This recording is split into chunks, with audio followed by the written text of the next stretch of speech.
Oh, Johnny Somali, a walking cringe compilation in human form who somehow decided to make being an international nuisance his full time gig. If you could monetize being utterly detestable, Johnny would be a billionaire. Instead, he's currently staring down the business end of South Korea's legal system, and frankly, it's the plot twist his main character syndrome never saw coming. Let's unpack this saga, shall we? Here's a man whose entire existence revolves around streaming himself doing the worst things imaginable for views. The more offensive, the better. Forget decency or, the law. Why stop at annoying people in public spaces when you can straight up broadcast North Korean propaganda in South Korea, a country where that sort of thing is, to put it mildly, frowned upon? It's like he woke up one day and thought, what's the absolute stupidest way I could become famous?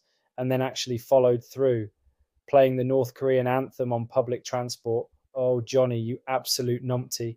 In a nation where the mere act of distributing pro North materials could land you in prison for years, he thought this was a brilliant bit of content. It's as if he mistook the National Security Act for a suggestion rather than a legally binding statute.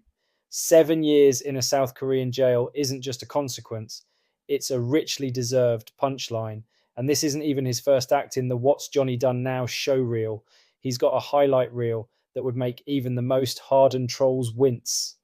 Using deepfake AI for God knows what creepy nonsense, disrespecting monuments like the Statue of Peace, which honours victims of historical atrocities. It's like he's working his way through a checklist titled How to Be the Most Insufferable Foreigner in Asia. Honestly, what's next? Riling up pandas in China, hosting a karaoke session of banned songs in Singapore? The man has the self awareness of a brick wall. He struts around with this bizarre confidence, convinced he's untouchable, while legal experts in South Korea are sharpening their metaphorical knives. Let's not forget he's also facing investigations for obstruction of business and potential drug use. Yes, Johnny Somali might be an international clown, but this is one circus act that's about to close its tent. And yet here he is, still smirking on streams, thinking he's a genius while sole prosecutors casually keep receipts. The audacity, the delusion. It's like watching a slow motion car crash, except the driver is live tweeting about how he's winning. Spoiler alert, he's not. He's just proof that clout chasing has hit rock bottom and then dug a tunnel straight through to whatever's worse than rock bottom. Johnny Somali embodies everything we despise about modern society's obsession with fame. No morals, no manners, and no actual talent. Just endless, desperate stunts for clicks. People like him aren't edgy or cool.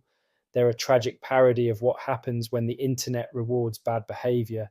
And frankly, if his platform disappears tomorrow, the world will be none the poorer. So here's to Johnny, potentially spending the next 7 years offline by government mandate. If justice prevails, maybe we'll finally get a break from his endless stream of idiocy. South Korea isn't just prosecuting a lawbreaker, they're doing us all a favour. Cheers to that. See you in the next one. Peace out.